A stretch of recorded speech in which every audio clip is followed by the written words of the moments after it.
Welcome to the deep dive. Okay, think about this. There's this guitar sound, you hear it, and you instantly know who it is. Mm-hmm. It's not loud or flashy, not trying to grab you by the throat. It's subtle, soulful.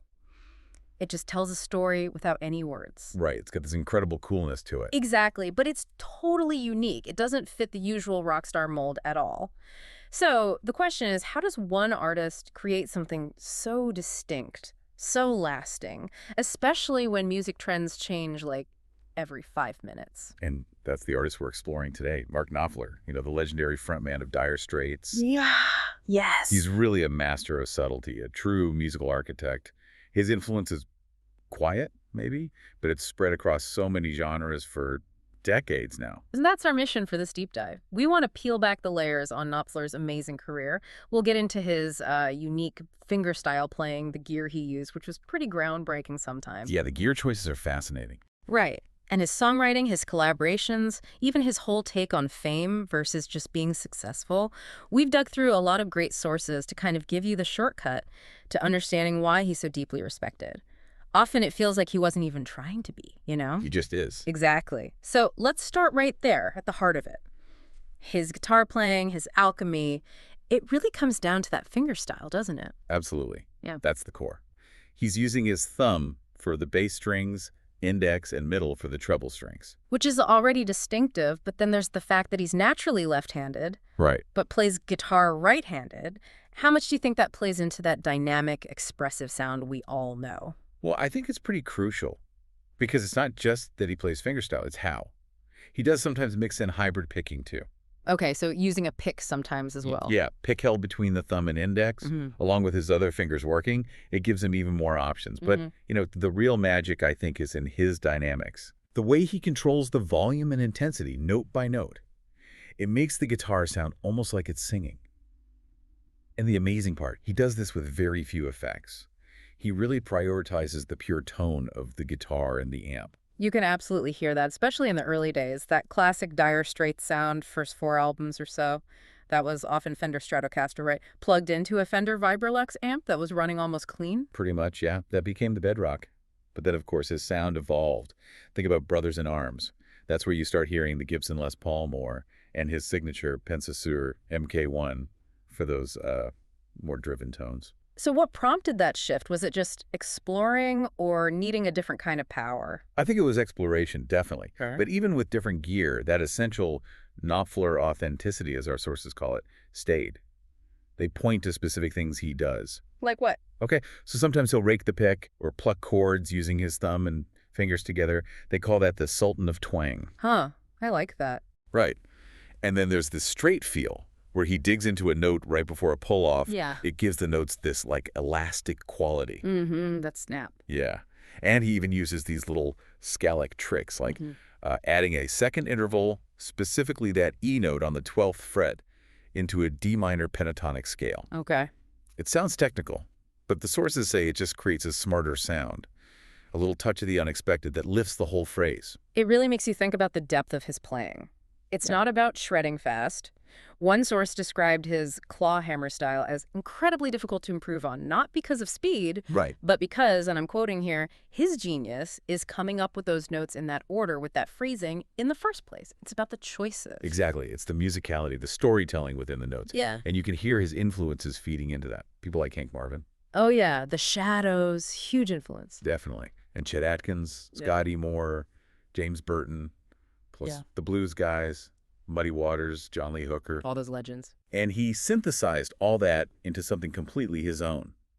And then his style influenced a whole new generation. Yeah. John Mayer, The War on Drugs, even guys like Bon Jovi and Clapton have talked about his impact. It's even telling that Bob Dylan wanted Knopfler to produce for him. That says a lot about how other musicians see him. Absolutely. Pure respect at the highest level. And this incredible singular sound came from such an interesting path. I mean, before Dire Straits blew up, Mark Knopfler wasn't even a full-time musician initially. No, not at all. It's pretty wild. He worked as a cub reporter for the Yorkshire Evening Post. Get this, he actually wrote Jimi Hendrix's obituary in 1970. Incredible, right? Yeah. And then he also taught English at a college for a while. How do you think those experiences, writing, teaching, observing, how did that feed into his music, his storytelling? Well, it certainly paints a picture of someone observant, articulate, grounded, maybe. The band itself started very humbly. They were sharing this condemned council flat in Deptford, London. Mark, his brother David, and bassist John Illsley. Wow, condemned. Yeah. And the name Dire Straits, apparently it was the drummer, Pick Withers, who suggested it because he was the only one not working a day job. They were literally in dire straits. That's brilliant. And there's that great story about his first proper electric guitar, too, when he was 15. Oh, yeah, the Hank Marvin copy. He somehow convinced his dad to shell out £50 for this red Strat copy, but then he needed an amp. So he wired up an old Marconi radio. And promptly blew it up. You gotta love that DIY spirit. Definitely foreshadows his later meticulousness, maybe. But okay, how do they get from that condemned flat to, well, everywhere? The breakthrough moment was really specific. Sultans of Swing on the radio. Exactly. A demo version got played on Charlie Gillette's show on Radio London, July 77. And that single radio play basically sparked a record deal. Suddenly, Dire Straits was on its way to becoming massive. It's amazing how radio could do that then. Yeah. And Knopfler himself said he thought the demo sounded a bit flat, actually. But then he played it on his 61 Stratocaster. Ah, the magic guitar. And he said, it just came alive. The right tool for the job, you know. Speaking of coming alive, we have to talk about Brothers in Arms. That album wasn't just big for the band. It felt like a shift in the entire music world. Oh, absolutely. It was a landmark release in every sense. You could say it fired the starting pistol on the CD era. Right. It was one of the very first albums recorded fully digitally, wasn't it? Yes, from start to finish. Yeah. And that technological edge, combined with just killer songs, helped it sell, what, over 30 million copies globally? Insane numbers. It wasn't just a record. It really felt like a turning point, marrying that organic Knopfler sound with this brand new digital technology. It's a fascinating paradox, isn't it? And then you have the stories behind the songs, like Money for Nothing. Oh, the origin of that one is fantastic. It starts with that monster guitar riff, that fuzzy sound. People think maybe ZZ Top inspired it. Could be, yeah. But the lyrics, that's the amazing part. Apparently, Knopfler literally overheard a delivery guy ranting in an appliance store. About MTV, about musicians. Yeah. Money for nothing and chicks for free. Verbatim. He just wrote it down. It's so rare for something that raw, that real world, to make it straight into a huge hit song like that. Incredible. And that led to another great story, Sting getting involved. Right. So Sting was in Montserrat where they were recording. Apparently he was just windsurfing nearby. As you do. Huh. Yeah. So he drops by the studio for dinner, hears the track, and supposedly just blurts out, "You've done it this time, you bastards." Classic. And Knopfler challenged him, "Okay, add something then." So Sting sang that iconic "I Want My MTV" hook. And got a co-writing credit for it, too. Yep, because the melody was pretty close to The Police's "Don't Stand So Close to Me." Yeah. A happy accident, I guess. You know, for an album that was such a technical milestone, Brothers in Arms has caused endless debate among audiophiles ever since. Oh, yeah, the different masterings. Exactly. Our sources talk about people comparing the original CD, the HD CD, the SACD stereo, the 5.1 surround mix, vinyl pressings, the Apple Music stream. Driving themselves nuts trying to find the perfect version. Totally. One reviewer said they drove themselves to the point of insanity doing comparisons. But in the end, they kind of settled on the convenience of the streamed version. Which is interesting, right? It almost circles back to Knopfler's whole vibe.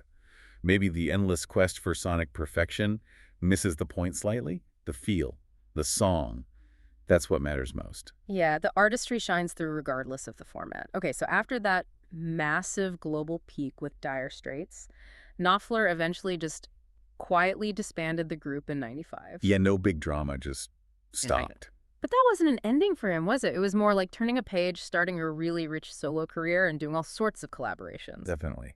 He released Golden Heart in '96, then Sailing to Philadelphia in 2000. That one had duets with James Taylor and Van Morrison, sold millions too. It felt like he was freeing himself up to explore different musical avenues. And those collaborations became a big part of his work, didn't they? Hugely important. Think about Neck and Neck, the album he did with Chet Atkins back in 1990. A legendary pairing. Born out of just pure mutual respect. They even used matching Gibson SJ200 acoustics. He won a couple of Grammys. And the sources mentioned it even has funny banter between them on the record. That sounds great. And then later, All the Road Running with Emmylou Harris in 2006. Some really deep personal songs on that one. If This Is Goodbye. Inspired by the 911 calls from Flight 93. Yeah. Incredibly moving. These projects show his willingness to connect with other artists on a really deep level. And his work wasn't just albums. He did a ton of soundtrack work, too. Local Hero is maybe the most famous. An absolute classic soundtrack, yeah. From way back in '83. But also things like The Princess Bride. As You Wish. Great score. And more recently, Altamira with the percussionist Evelyn Glennie. Plus, he had that side project, the sort of country-ish band, the Notting Hillbillies. Right, back in '89.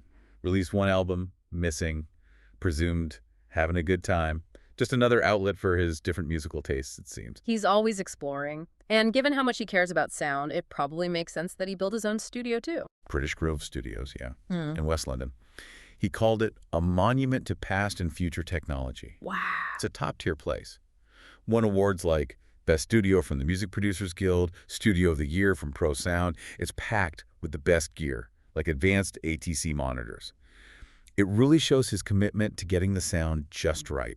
So, through all this Dire Straits solo work, soundtracks, collaborations, he's obviously picked up a mountain of awards. Brits, Ivor Novellos. Including a Lifetime Achievement, Ivor Novello in 2012. And tons of Grammys for performance, videos, even engineering. He's undeniably recognized by the industry. Definitely. But some of the other recognitions are almost more interesting, maybe, more unusual. Like what? Well, he got an OBE Officer of the British Empire back in 2000. Okay, impressive. And then, get this, in 2001, scientists named a dinosaur after him. Masiakasaurus knopfleri. No way. A dinosaur. Why? Apparently, the paleontologists were listening to Dire Straits while digging it up and felt like it brought them luck. That is brilliant. That's better than a Grammy, maybe. Huh. Could be. And closer to home, lyrics from Tunnel of Love are set in stone at Spanish City in Whitley Bay, near where he grew up. He gave permission, and the people of Tyneside voted him a local hero. It shows that connection goes beyond just music sales. That's really cool. But despite all this success and recognition, he's always described as this reluctant superstar. Yeah, that comes up a lot. Like when Dire Straits got inducted into the Rock and Roll Hall of Fame in 2018, he just didn't show up. Right. He mentioned something about the organizers making arrogant demands, and also that he was just really busy working on a new album and the Local Hero musical. It suggests his priorities lie elsewhere, doesn't it? Not with the big ceremonial stuff. I think it points directly to his philosophy on success versus fame. He's been pretty blunt about it. He said fame's the exhaust all the crap that comes out of it. Oh, okay. But then he added, I would recommend success to anybody. It's wonderful, but fame is something different. He seems to value the work, the achievement, the perseverance, the grit, as he calls it. And he knows about perseverance. That motorcycle accident he had in 2003. Yeah, that was serious. Broken collarbone, 7 broken ribs. He genuinely worried he might never play guitar properly again. Wow. That puts everything in perspective. His connection is to the music, to the instrument, not the celebrity side. Absolutely. Yeah. Which makes his current ambitions even more amazing. What's that? He said recently his foolish ambitions are to actually undergo a course of study on guitar. Maybe find a jazz player to teach him. A course of study. Mark Knopfler. Yep. Because in his own words, he feels he plays like a plumber. That is incredibly humble. From a guy considered one of the guitar gods, it's just mind-blowing perspective. It really is. And I think that sums up Mark Knopfler's impact, doesn't it? It's way more than just being a great guitarist. He's a storyteller, an innovator with sound, a collaborative artist who just kept evolving. Yeah. His music is this incredible blend. You hear rock, folk, blues, country, bits of jazz. It all weaves together into something uniquely Knopfler. And it seems like his dedication was always to the music itself, you know, not the fame, not the circus around it. And maybe that's why his legacy feels so solid, so lasting. I think you're right. It's authentic. So here's something to think about. We live in this age of, like, constant connection, everyone promoting themselves 24/7. What can we maybe learn from an artist like Mark Knopfler, someone whose low-key approach to being famous seems to actually amplify his artistic power, his connection with listeners across decades? Are there maybe other quiet masters out there in music or any creative field whose impact we feel deeply, even if they aren't the ones making the most noise? Worth thinking about.